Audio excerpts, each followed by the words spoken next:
You're listening to Economics Detective Radio.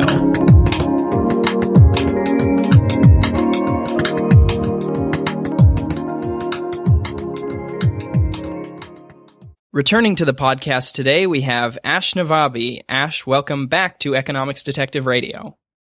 Thanks for inviting me back. So, you've had a change in your situation since we last spoke to you. How about you start by telling us a little bit about that?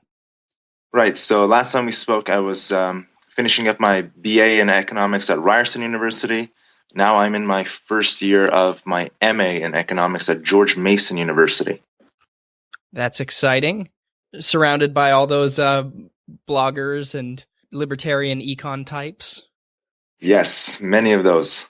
Many of both camps, actually. They're not mutually inclusive either. So today we're going to talk about an article you wrote that got, I believe it was picked up by Zero Hedge. Yes. On a proposal to reform banking that's coming out of Iceland. Do you want to give us the sort of short summary of that? Sure. So back in April, there was this proposal in Iceland for reforming the banking system. And it got a lot of press because it advocated to move away from from fractional reserve banking, the current system in place nearly everywhere in the world now, to one where there would be 100% reserve requirements for all the private banks. And so a lot of people picked up on this news and they thought, one way or another, this is going to be exciting. A lot of mainstream economists, you could imagine, thought this 100% reserve stuff was going to be bad. But surprisingly, a lot of free market types thought that this 100% reserve requirement was going to be a positive development. But what I did in my article was to point out that this 100% reserve requirement isn't a free market 100% reserve requirement, and it'll still have some serious distortionary effects. So first, to give some background, how about you give a quick explanation of what exactly the alternative is? What is fractional reserve banking and what are the problems and critiques of it? Sure. So fractional reserve banking is what pretty much every country in the world has today, every banking system in the world has today, and has had for quite a while. Fractional reserve banking works like this, basically. So a bank has reserves of deposits. So you go to a bank and you deposit, say, $1,000, and instead of the bank keeping all of your $1,000 as a reserve so you can withdraw it at any time, because they're business that they've been around for a long time, they know you only use, say, about 10% of it a month. So what they do with the other $900 or 90% of the of your deposit that you're not going to be using, that they decide to lend it out at interest to other borrowers. So this creates a lot of profit opportunities for them. But the problem arises when many people come back and they decide that they need more than the, say, 10% or whatever it was that the bank expected them to only need a month. And when that happens, that's when you get a bank run. And banks then have to calling in back loans. And if they can't do that, they might have to sell some assets. And if they can't do that quickly enough, then they go bankrupt. So what the fractional reserve system works, how the fractional reserve system works today everywhere in the world, is that we have central banks, government-sponsored central banks, that act as a lender of last resort.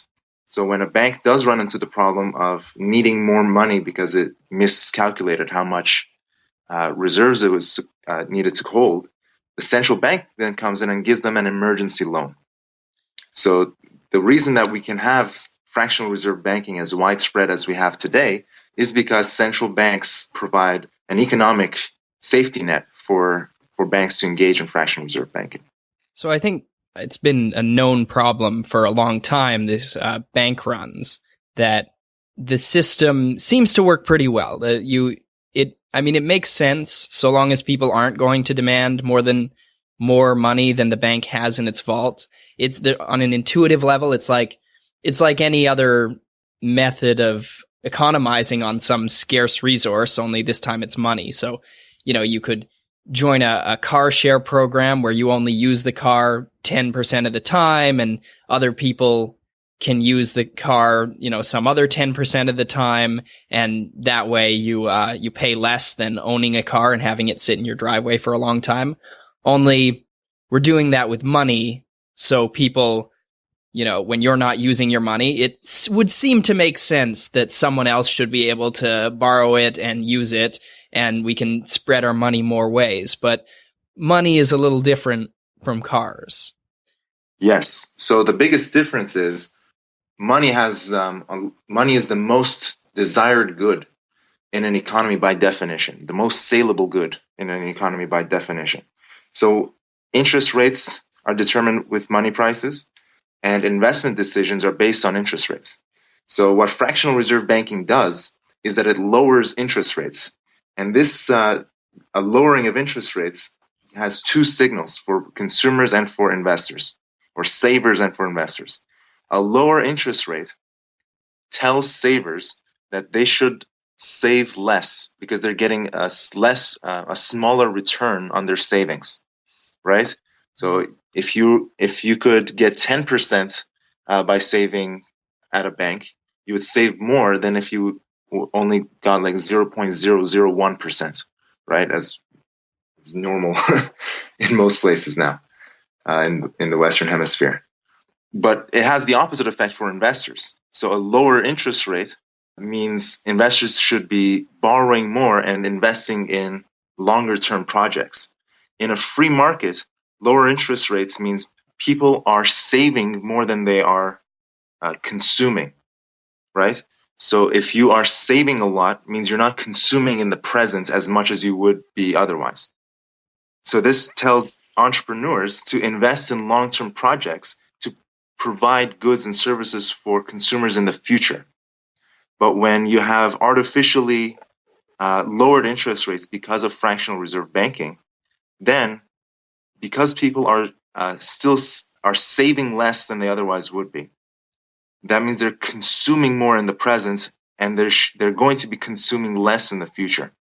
But investors are investing in the way that are going to produce more goods in the future and less goods in the present.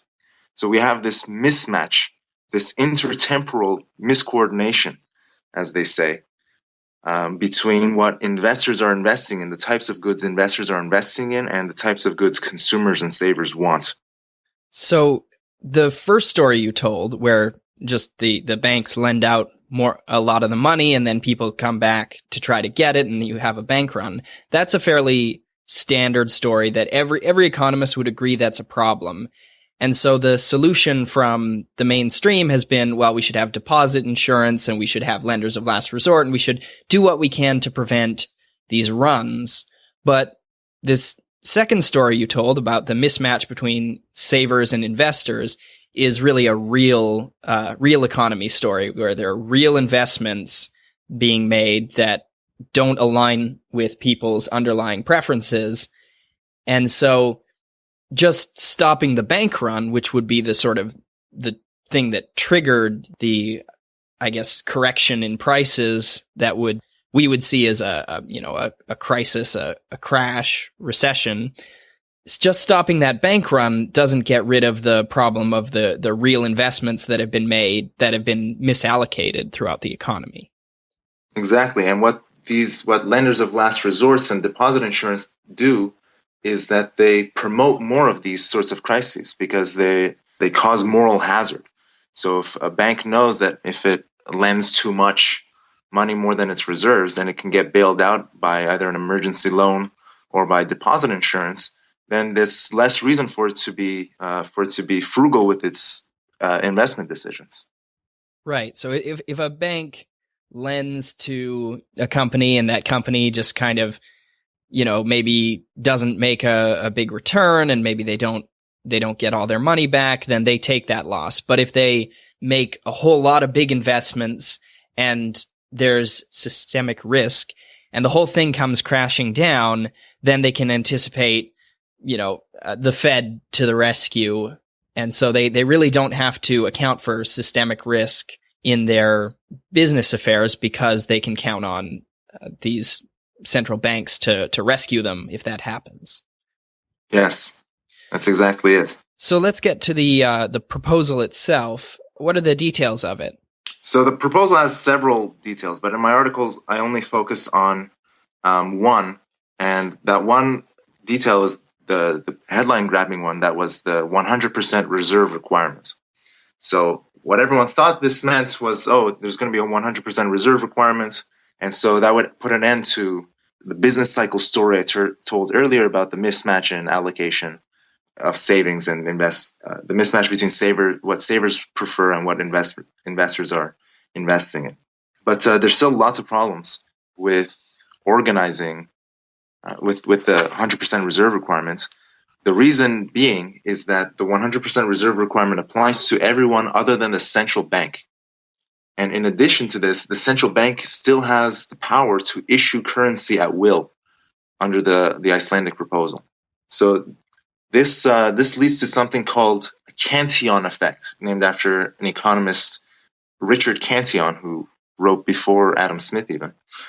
So what the Kantian Effect is this. Because the central bank has a monopoly power on money creation, and it can create money at will, then whoever gets this money first is richer than everyone else who hasn't received the new money. So think of it this way. The example I use in the article is this. If you find $100 just fall from the sky, and you pick it up, and then you go out and you buy something that, or you go to eBay and you bid on an auction that you wouldn't have otherwise bid before. That's you bid up the price of that good. Let's say it was books, a collection of books. You bid up the price of those books higher than they would be before. So someone else who could have gotten those books doesn't get those books. 1, and 2, the price of those books was higher than before. 2. And 3, the seller of the books gets more income than they otherwise would have received. And then the seller of the books now has more income. Now they can go buy something else that they otherwise wouldn't have bought and bid more on that than they otherwise would have as well. So everyone else down the line, in a descending manner, gets more purchasing power for their money. And as time goes on, the last person who gets the new money already has these higher prices to deal with. So the last person gets poorer, while the initial person who found the new money is richer than they otherwise would have been. Because all the old prices were at the level set by the old money supply, but when the new money enters the economy, whoever gets there first has the power to bid up prices.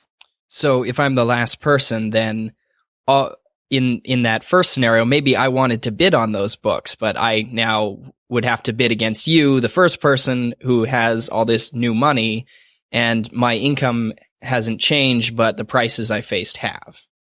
Exactly. So under fractional reserve banking, there is still a Kantian effect. So under fractional reserve banking, yes, there's still this Kantian effect because the central banks still create money, and then they create this money by lending it out at interest to other private banks. And then the private banks lend out this new money at interest to private citizens and private businesses, etc. What this Icelandic proposal says is that the central bank should have the power to not only create money at interest by lending it out, it should also have the power to create money without any debt associated with it, and just create money and just grant it to the government. So the government will say, we need, say, like $1 billion to start this new public works project.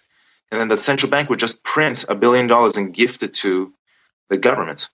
And this would have the Kantian effect is the government has this new $1 billion that didn't exist before. They would give it to, say, the contractors. Let's say it was like a big bridge project. And then the bridge construction workers and construction companies would get this new money, and then they would bid up prices for construction equipment and even coffee, etc. And everyone else who didn't get this new money would be poorer because they'd have to then compete with this brand new money that was created out of nothing and handed over to the government and its cronies. So for a little background, that's exactly what happened in Zimbabwe. They tried to finance all their government purchases by printing money. And, at first I assumed that it went just like you're talking about, just fine. They print a bunch of money and spend it on infrastructure or pay the army. But then of course, as this inflation kicked up, people started anticipating it and the prices got out ahead of anything they could print. And so you have these, $100 trillion Zimbabwe dollar bills. Yes. Like in all hyperinflations, people are carrying wheelbarrows full of money just to buy small items, and it completely wrecked the economy of Zimbabwe. Yes. So, and in contrast, the U.S. Fed is not allowed to lend directly to the U.S. government.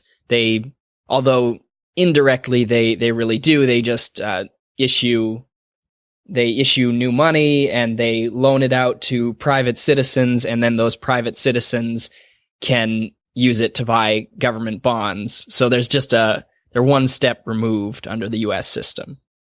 Well, they can buy U.S. treasuries. Yes.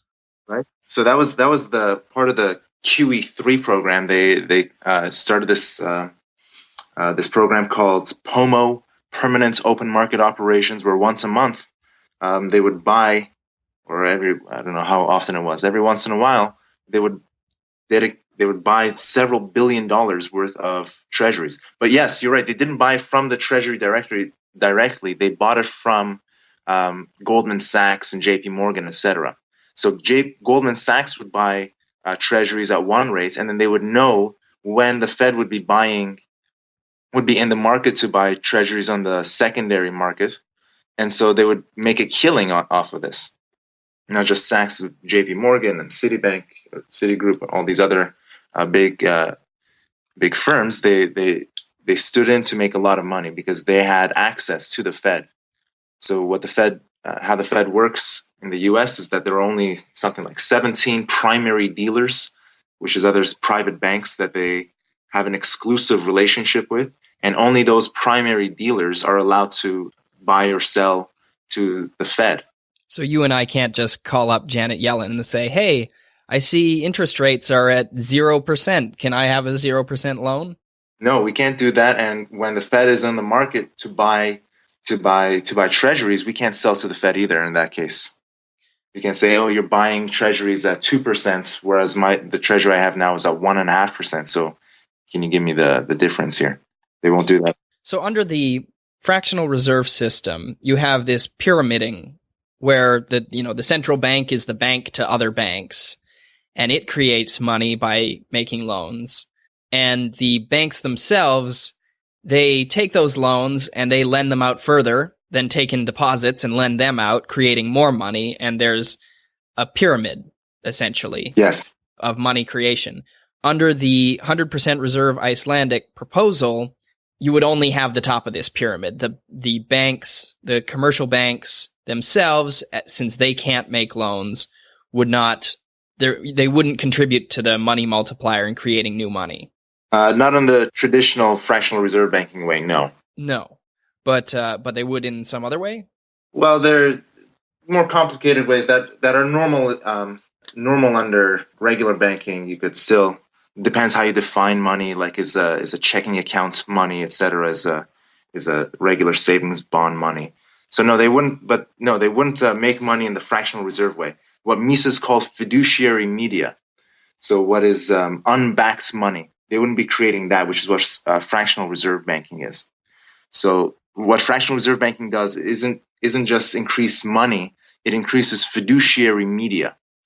Fiduciary media is money, is what we call, if you imagine like a gold standard, if you put in like 1,000 ounces of gold in a bank, and they issue you 2,000 ounces worth of banknotes, the extra 1,000 banknotes would be fiduciary media. Right. And under fractional reserve banking, under a fiat system, any new addition to the money supply is by definition fiduciary media. So what this proposal would essentially do is make it so that it would ban fiduciary media from being created by the private banks. But the central bank, because it retains its monopoly on money creation, could still create fiduciary media. And it would still not get rid of Kantian effects, systemic Kantian effects. And furthermore, because it's a centralized organization by the government, you're still going to get cronyism, and it's going to invite a lot of cronyism. Right. So rather than having usually decentralized is good, but I suppose in this context it's not clear whether it's a good thing. But rather than having these Kantian effects focused on all the people who can get easy loans from the private banks and the central bank, we'd have it all focused on the central bank in Reykjavik. Exactly. And that's going to create a lot of opportunities for regulatory capture, as our friends in the public choice school would say. So it's really a technocratic solution. Yeah, it's totally a technocratic solution. Now we've centralized the banking, the entire nation's banking, into essentially one big fractional reserve bank instead of a few smaller ones. Yes. I think it's significant that this proposal is coming out of Iceland. To give a little background, Iceland was extremely hard hit in the financial crisis. All three of its major private commercial banks failed. In the lead up to the financial crisis, they had been in this process. They got a lot of very cheap loans from overseas, essentially from the Fed, not directly, but from the credit expansion initiated by the Fed and the ECB, the European Central Bank. And they were taking in this cheap credit internationally and lending it out. And eventually they got more and more risky, and people started to require a higher and higher risk premium in order to invest in them. And when the financial crisis came, they all had to default. Right. The biggest issue with the Icelandic banks is that they were borrowing directly from German and other European banks, mostly German, some British. And there was in 0809 there was a lot of public dissatisfaction in Germany and England because it looked like the Icelandics weren't going to give their money back to them or settle in any way. So they were very upset. Right. So I guess the salient issue is that Iceland is this small open economy. Yeah. And really it's got a tiny population, right? Its central bank 300,000, yeah. And its central bank is holding foreign currency, is taking in loans in foreign currency and creating Icelandic krona, lending them out in Icelandic krona. Yeah. So we can't really think of it like we're centralizing, the banking industry, because Iceland is really more like a little offshoot of the global credit market. It's like we're imagine the state of Massachusetts centralized its banking or something, but continued to be part of a broader fractional reserve system. Right, but it's even worse than that because Massachusetts has a population of millions of people, and Iceland is only 300,000. That's the size of the city I grew up in, and it felt small. Right. There was a proposal by a town ward councillor in Toronto a couple of years ago for Toronto to have its own currency and central bank as well. These ideas of having local monopolies on money are very appealing to people who understand that if you can create money, you have a lot of power, and people intuitively understand Kantian effects. Right. And you'll get these proposals all the time, but we have to be vigilant in reminding normal people that Kantian effects will only benefit those at the top, those closest to the money, and the more decentralized the money creation process is, the more they'll stand to benefit, the less they'll stand to lose. So under an alternative system, say precious metal system, then the Kantian effects would be focused on the people, gold miners. It'd be gold miners, right? But the difference between gold miners and central bankers is that gold creation as a percent of the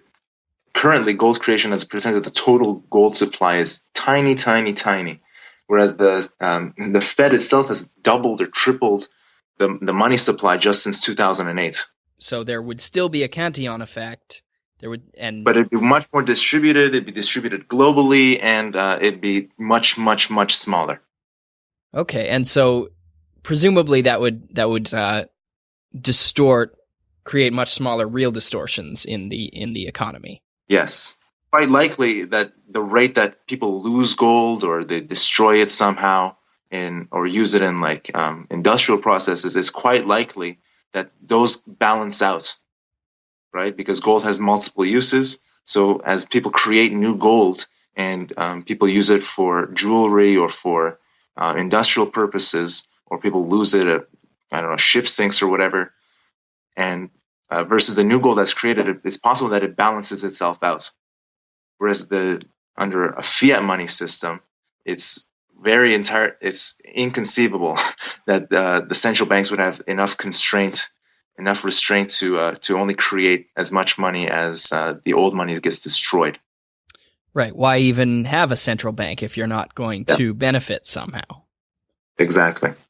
So what's the final verdict on this proposal? Is it kind of a mixed bag?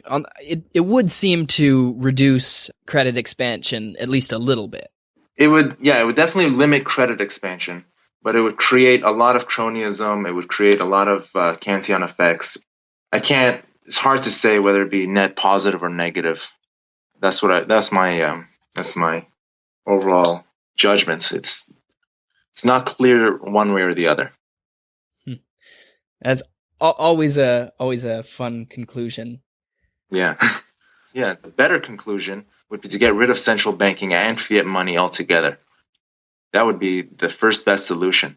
And as an economist, I have no reservation about making that point. Some would say, that's not politically feasible. Well, a lot of things aren't politically feasible. My job as an economist isn't to determine what is and isn't politically feasible. That's for the politicians to determine. And whatever I recommend anyway, the politicians are going to water it down regardless. So I might as well recommend the most hardcore solution I can think of.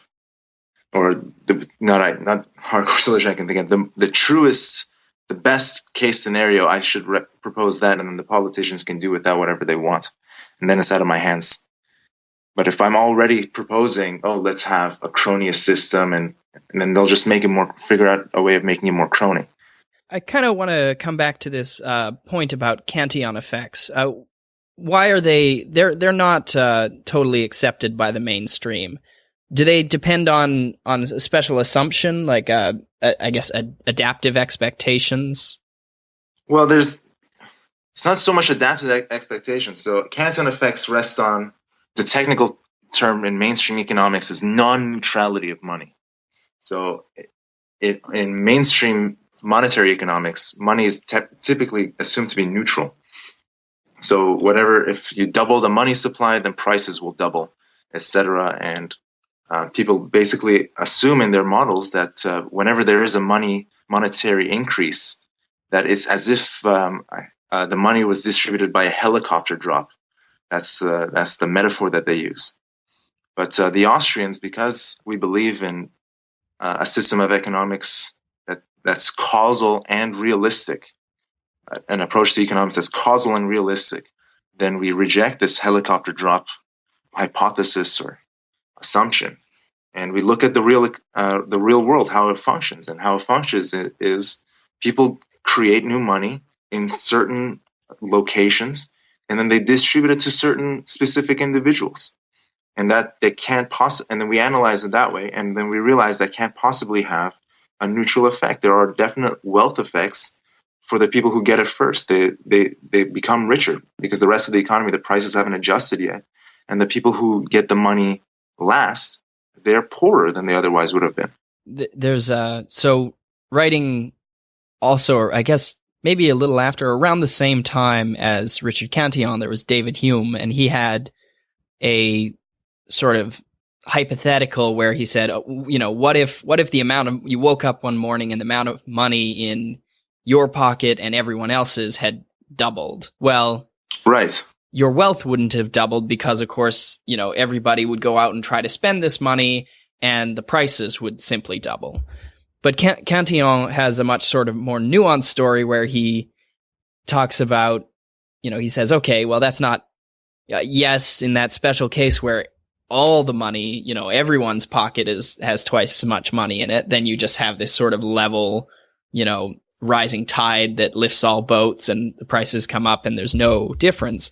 But in the short run, when the money comes, is concentrated all in one place, there's one new source of money, then you have these real wealth effects. Yes. A change in the distribution of wealth. Exactly.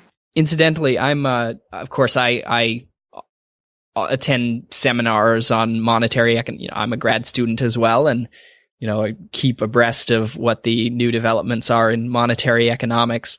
And I was watching a presentation of, where they had sort of a toy monetary model, and it had some real wealth transfers in it. And I was thinking, oh, cool, they're writing about Kantian effects. And I flipped through the paper, flipped to the references. No reference to Kantian. They sort of rediscovered that one, apparently without knowledge that it was one of the oldest theories in economics. For sure. This is, you and I went to an economics conference in the summer together, and I forget who the lecturer was, but they were talking about the different ways of understanding economic theory. One was the Whig theory of economic history. I think it was Sean Rittenauer. He talked about the Whig theory of economic theory, and then the museum secrets approach. Do you remember that lecture? I do. The Whig theory is essentially a theory that, well, it's as a theory of history, it's a theory that things always progress and get better, and Yeah. we always go from a worse state to a better state, and history is this march of progress, which I think a lot of people sort of implicitly believe, but when you actually sit down and look at history, you wouldn't, you'd be surprised how that sort of implicit belief sort of colors your thinking, but you wouldn't actually explicitly say, oh, things always get better. Right. And I think that's the museum secrets theory of history, is that it's possible to look in the old text and find little nuggets of information that other theorists, etc., have missed. And we can rediscover these old nuggets in the future. And I think most of the mainstream economics profession, just without thinking about it, buys into the Whig theory of history, and they don't read anything older than, say 20, 30 years old, or anything older really than what they read in grad school. It's worse than that. I got advice from a prof saying, if you want to work in some area, you don't have to read everything that's ever been written there. Just find the 10 most recently published papers, go to the AER or Econometrica and, look for the 10 most recent things, read those, then you'll know what the current state of the research is and you can start writing. And I guess as just sort of some professional advice, like, right. If you want to get your stuff published, you got to respond to the arguments that are currently being made.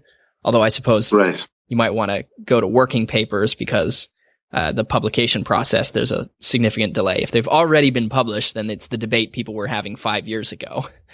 True.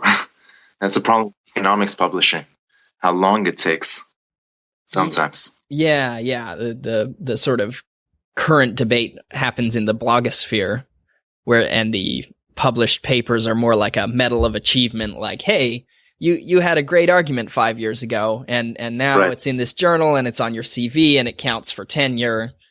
I guess the other interesting thing with these mainstream monetary models is that they have to keep them mathematically tractable, and people have, like, it's very rare with most of these models that people are constructing to have both money and credit in the model at the same time. I mean, it sounds weird, but if you have a complete credit market and it's always clearing all the time, then there's no reason why anyone would hold a positive amount of money. If you needed to buy something, you'd take out a loan and, you would have all your wealth lent out all the time to earn an interest return. And there's no reason why you would have positive money holdings. And so they have to really sort of stretch themselves to be able to get something that's both mathematically tractable and has both money and credit at the same time.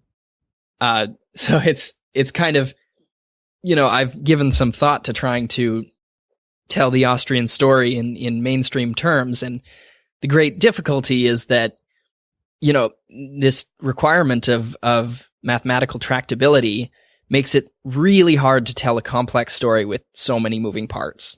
Credit markets, capital markets, money, and I guess different people having different levels of access to money once it's created.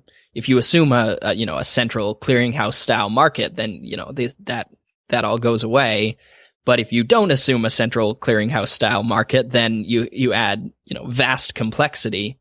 I think an outside observer might sort of think, those Austrians, they're so old timey, and here's where the real hard scientists are doing math and doing econometrics. Not that Austrians never use econometrics, that's a myth.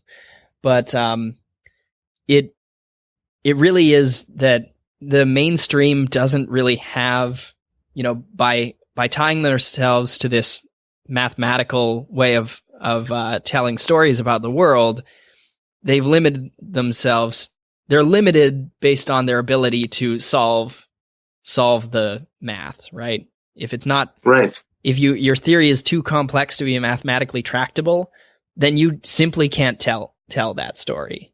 And we have such a rich story coming from the Austrians about brings in money and credit and capital and markets that don't adjust instantaneously but do respond to price changes. Yeah. And information that trickles through the economy isn't immediately available and obvious to every person, as in a rational expectations kind of framework. Yeah. Yeah, we've got a long way to go. We do. We talked about a lot of this stuff in our last conversation about Cartonomics and the Austrian school. Yeah. Where we talked about this fetishization of math and mainstream economics, where if you don't have a mathematical model, then your theory is a toy theory. Your theory is a blog post. Your theory is not serious, yeah. etc. Well, I keep coming back to it because it keeps bothering me. Right, and then because of this tractability problem, this is why they come up with these ridiculous stories of explaining market outcomes, and they can't come up with the real causal stories. So they come up with these ridiculous stories of helicopter dropping money, and the famous Calvo fairy of why firms change their prices, etc. Where a firm is visited by a magical fairy randomly one night and told to change its price, and then they work out the consequences of that. All sorts of other random, made up, just so stories they create just to fit their mathematical model. And for some reason, the mainstream has bought into this weird way of storytelling, and they think this is more scientific somehow than starting from a point where we say humans act. Now we can interpret the world around us, that people are exchanging goods for services, etc. Yeah, it's there's a reason the Austrian writings have so much popular appeal, because they do try to talk to people in the way that they actually think. Yes. I hope that someone comes along who has just, if we have to live within the system we're in and publish within that system and work and talk to other academics, I hope someone comes along who just has such amazing math skills that they can just blow every other model out of the water and start telling, this complex, nuanced Austrian story. But, I'm holding out, and I hope that person, is a tenured faculty at MIT, so that people actually listen when they talk. Yes. But I'm holding out for that eventuality. Rothbard talked about this a little bit. He called them the Superman Austrian or something like that, where the Austrians say, no, I'm going to go into a mainstream program, but I'm not going to tell anyone that I'm an Austrian until after I graduate from the program. And then they graduate the program with all their math papers, and then they're like, no, now I need to get tenure. So I'm going to hold on to my Austrian cred until they get my tenure, and then they get their tenure, and it's already been like 20 years since they were involved in the Austrian movement, and then they forget a lot of the Austrian stuff. So we could find people at the top top departments who, in their youth, might have read Hayek or even Mises, but then they got caught up in the mainstream game. Yeah, I think part of that story is that, you know, the mainstream person is like Clark Kent, and the idea is that, you know, as soon as they've got tenure, and then they've won every prize, and they've got their Nobel, and, you know, right after accepting their Nobel, they're going to, you know, rip off their shirt and have a big A for Austrian on their, you know, spandex cape, and say, aha. Sure. And it just never quite works out that way. But I think on the upside, since Rothbard wrote that, Austrianism has gained a lot more mainstream acceptance based on my experience. You know, you can say to a mainstream economist like, oh yeah, I'm interested in this Austrian stuff. I've read, I've been reading Mises, and he has this interesting point, and it's not so. I mean, there's some people who will sort of have a very negative reaction to that, but for the most part, I think people are pretty accepting. I think the sort of the fact that, you know, the undergraduates and master's students of today, you know, if they're at all interested in economics outside of the classroom, then what do? They go to the blogosphere, and who's on the blogosphere? Well, it's like, you know, Austrians, people arguing with Austrians, and there's just a lot of I think that really helps. We're sort of entering the conversation through the back door of blogs and popular books and arguing with people on the news. Yes, I think also a big reason in the shift in finding Austrian economics slightly a bit more palatable is that a lot of people think of Austrian economics now in the way of the what do they call it? The philosophy of science of a guy named Lakatos. And he talks about, you know, research programs. So some people are spinning Austrian economics as just a quirky research program. And part of its quote unquote hardcore is that, you know, men use means to achieve ends, etc. And then they're reframing it in that terminology. So mainstream guys who like to think about research programs, it's like, oh, this is just another research program that has slightly different hardcore. But of course, if you're a hardcore Austrian, you think that these research programs are incompatible because, you know, we have a different understanding of ontology of epistemology and what it means to do economics just in the first place, and how we can conceivably do economics. And of course, we deny that you can arrive at economic truth via econometric analysis. Now, that's not to say that we deny all econometric analysis, as you said earlier, but just that you have one econometric analysis that, you know, shows minimum wage, an increase in the minimum wage led to a decrease in unemployment. Therefore, we should throw out all the logic of supply and demand analysis. Right. We would rather say that, that's an interesting historical situation that applies in that one time and place. What happened there? Yeah, what were the historical contingencies that happened? So instead of being a research program in that sense, you'd think of it more as like a paradigm in the I guess, who's the guy? Kuhn, is it? Yeah. Yeah, it's a totally separate paradigm that, you know, maybe one day, you know, 20 years from now, we suddenly have an Austrian revolution and throw out all the, you know, totally change the way we think, and maybe 20 years, 30, you know, 100 years after that, we have a, a counter-revolution and change to some different paradigm. Sure. And because we're not Whigs, right, and because we're not Whigs, we can imagine these sorts of things. But the Whigs, they would say, oh, this would be a move backwards. This would be a regress in economic theory. And so it's impossible to imagine. Simply because these theories were more prevalent in the past. So, do you have any closing thoughts? Yeah, the state, fractional reserve banking is very problematic, especially when it's instituted by the state. In Iceland, I don't think that the proposal is alive anymore. I think it got shut down politically. But we should always be wary of any time a politician says, hey, let's get more freedom by centralizing power more. We should think about the implications of that.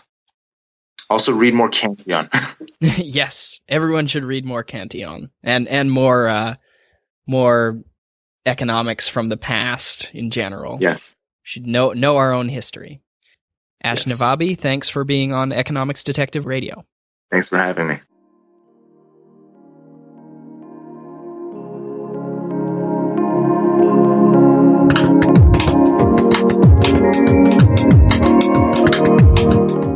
I hope you've enjoyed that episode of Economics Detective Radio.